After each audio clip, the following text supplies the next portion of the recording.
Hello everyone, welcome to Avis Lifestyle. இன்னைக்கு நம்ம ஈவினிங்ல டீக்கு ஒரு பர்ஃபெக்ட் ஸ்நாக்கான கீரை வடை தான் எப்படி செய்யறதுன்னு பார்க்க போறோங்க. வாங்க வீடியோக்குள்ள போலாம். நான் இன்னைக்கு ஒரு 200 கிராம் அளவுக்கு கடலைப்பருப்பு எடுத்து நல்லா வாஷ் பண்ணி தண்ணியில் ஒரு 2 மணி நேரத்துக்கு நல்லா ஊற விட்டுட்டேங்க. 2 hours கழிச்சு அதில் இருக்க தண்ணி எல்லாத்தையுமே வடிகட்டி எடுத்துருங்க. இந்த வடிகட்டினதை அப்படியே ஒரு 10 நிமிஷம் அப்படியே விட்டுட்டிங்கன்னா அதில் இருக்க தண்ணி எல்லாமே கீழே வடிஞ்சு வந்துடும். சுத்தமாக தண்ணி இல்லாமல் ஸ்ட்ரெயின் ஆயிடணுங்க. அப்போ தான் வடை எண்ணெய் குடிக்காமல் இருக்கும். இது ஒரு சின்ன டிப்பு தான். இப்போ இந்த மாதிரி நல்லா வடிகட்டின தண்ணி இருக்க பருப்பு எடுத்து இப்படி கையில் வச்சு இப்படி குத்தி பார்த்தீங்கன்னா 2ஆக உடையணும். அதுதான் நம்மளுக்கு பருப்பு நல்லா ஊறி இருக்கு அப்படிங்கிறத நம்ம அடையாளம் தெரிஞ்சுக்கலாம். இப்போ இது கூட இன்னைக்கு ஹீரோவான கீரை தான் எடுத்திருக்கேன். இது நீங்கள் சிறுகீரை அரைக்கீரை எது வேணால் எடுத்துக்கலாம். நல்லா கழுவி க்ளீன் பண்ணி இந்த மாதிரி கட் பண்ணி எடுத்துக்குங்க. நான் இன்னைக்கு அரைக்கீரையை நல்லா பொடியை கட் பண்ணி எடுத்து வச்சுருக்கேன். இதோட வெங்காயம் ஒரு 2 வெங்காயத்தை நல்லா பொடியை கட் பண்ணி வச்சுக்குங்க. 7-8 பல்லு பூண்டு, ஒரு டேபிள் ஸ்பூன் அளவுக்கு சோம்பு, இஞ்சி பார்த்தீங்கன்னா இந்த அளவுக்கு ஒரு எடுத்திங்கன்னா போதும். ரொம்ப பெருசாக போட வேண்டாங்க, காரம் அதிகமாக இருக்கும். அதனால் இந்த அளவுக்கு எடுத்துக்கிட்டிங்கன்னா போதும். கூடவே காரத்துக்கு தகுந்த மாதிரி ஒரு 5-6 வரமிளகாயும் எடுத்து வச்சுக்குங்க. இப்போ ஒரு மிக்ஸி ஜாரில் நம்ம எடுத்து வச்சிருக்க வரமிளகா, பூண்டு, இஞ்சி ப்ளஸ் ஒரு டேபிள் ஸ்பூன் அளவுக்கு சோம்பையும் ஆட் பண்ணி முதல்ல இதை நல்லா நம்ம கிரைண்ட் பண்ணி எடுத்துக்கலாம். பருப்போடு சேர்த்து இதை போட்டிங்க அப்படின்னா நல்லா கிரைண்ட் ஆகாது. அதனால் முதல்ல இதை நல்லா கோர்ஸாக மிக்சியில் கிரைண்ட் பண்ணதுக்கு அப்புறமா நம்ம பருப்பை ஆட் பண்ணி கிரைண்ட் பண்ணலாங்க. இப்போ பார்த்தீங்கன்னா தெரியும், நான் இதை மட்டும் இந்த மாதிரி கோர்ஸாக அரைச்சி வச்சுருக்கேன். இதில் ஒரு டேபிள் ஸ்பூன் அளவுக்கு நீங்கள் இந்த மாதிரி பருப்பு ஆட் பண்ணி ஃபஸ்ட்டு அரைச்சிக்குங்க. அதுக்கப்புறமா திரும்பவும் மித்த எல்லா பருப்பையும் கொஞ்சம் கொஞ்சமாக ஆட் பண்ணி எல்லாத்தையும் நீங்கள் கிரைண்ட் பண்ணி எடுத்துக்கலாம்.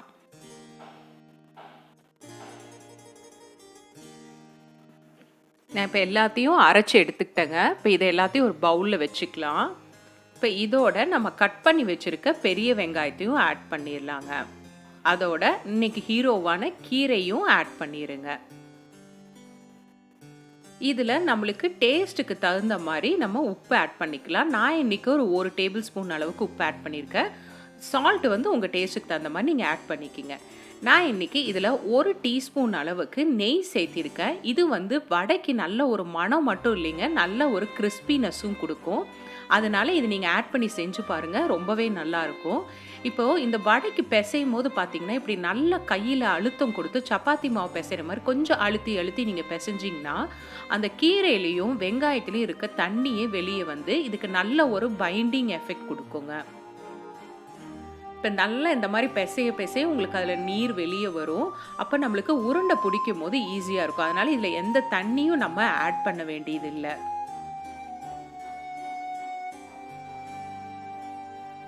இப்போ இதில் நல்லா பிசைஞ்சதுக்கு அப்புறமா நான் ஒரு 2 ஸ்ட்ரிங் அளவுக்கு கருகாப்பிலையும் நல்லா பொடியாக கட் பண்ணி ஆட் பண்ணியிருக்கேன். இது வடைக்கு நல்ல ஒரு மனம் மட்டும் இல்லை, உங்களுக்கு டேஸ்ட்டும் நல்லாயிருக்கும். இப்போ இது எல்லாத்தையும் நம்ம உருண்டை பிடிச்சி ரெடியாக வச்சுக்கலாங்க.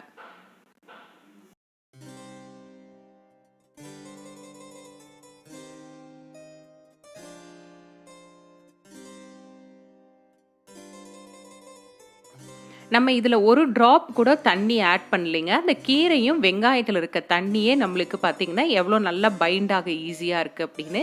இப்படி எல்லா உருண்டையும் நம்ம ரெடியாக வச்சுட்டோம்னா நம்மளுக்கு போடும் போது ஈஸியாக இருக்குங்க. மீன் டைம் நான் அடுப்பில் ஒரு வாணலியில் எண்ணெய் வச்சு சூடு பண்ண ரெடியாக்கி வச்சுட்டேங்க. இப்போ எண்ணெய் நல்லா சூடாயிடுச்சு. இப்போ நம்ம வடை எப்படி போடலாம் அப்படின்னு பார்த்தீங்கன்னா, நம்ம உள்ளங்கையில் இப்படி ஒரு பால் வச்சு இன்னொரு கையில் லைட்டாக இப்படி ஒரு ப்ரெஸ் கொடுத்தீங்கன்னா அழகான ஒரு ஷேப் உங்களுக்கு கிடைக்கும். இது ஸ்டார்டர்ஸ்க்கு ஈஸியாக இருக்கும் எப்படி வடை தட்டுறதுங்கிறதுக்காக நான் சொல்லியிருக்கேன். ஃப்ளேமை மீடியமில் வச்சு நல்லா ஒரு 2 நிமிஷத்துக்கு வேக விட்டதுக்கு அப்புறமா ஸ்லோவாக அடுத்த சைடு நல்லா இப்படி ஃப்ளிப் பண்ணி விடுங்க. எப்போவுமே பார்த்தீங்கன்னா வடை சுடும் போதெல்லாம் ஃப்ளேமை மீடியம்லேயே வச்சு சுடுங்க. அப்போ தான் மேலே இருக்க பகுதி கிறிஸ்பியாகவும் உள்ளே மாவு நல்லா வெந்தும் இருக்கும். இல்லை அப்படின்னா மேலே கருகிரும், உள்ளே இருக்க மாவு அப்படியே வேகாமல் பச்சையாக இருந்துருங்க. அதனால் ஃப்ளேமை எப்போவுமே மீடியமில் ஒரே மாதிரி வச்சு நீங்கள் குக் பண்ணுங்கள். நல்லா குக் ஆனதுக்கு அப்புறமா கடைசியாக நம்ம எடுக்கிறதுக்கு முன்னாடி ஒரு 30 செகண்ட்ஸ் வந்து ஃப்ளேம் ஹையில் வச்சிங்கன்னா மேலே நல்லா மொறு மொறுன்னு இருக்கும். அது 1 ஹவர் ஆனாலும் பார்த்தீங்கன்னா அந்த கிறிஸ்பினஸ் போகாது. இது நான் ஏன் இப்படி வடை போடுறது காட்டுறேன்னா, மேபி வந்து நியூ லேர்னர்ஸ்க்கு வந்து ஈஸியாக இருக்கும் எப்படி வடை போடலாங்கிறதுக்காக தான் நான் காட்டுறேன். ஈவினிங் டைமில் ஃபில்டர் காஃபியோட இந்த கீரை வடை சாப்பிட்டுட்டு எப்படி இருக்குன்னு எனக்கு கமெண்ட் பண்ணுங்கள். மறக்காமல் அவீஸ் லைஃப் ஸ்டைல் சேனலை சப்ஸ்கிரைப் பண்ணுங்கள். உங்கள் ஃப்ரெண்ட்ஸ் அண்ட் ஃபேமிலி மெம்பர்ஸோடையும் ஷேர் பண்ணுங்கள். Until then, happy cooking and healthy life. Life is beautiful. Enjoy to the core.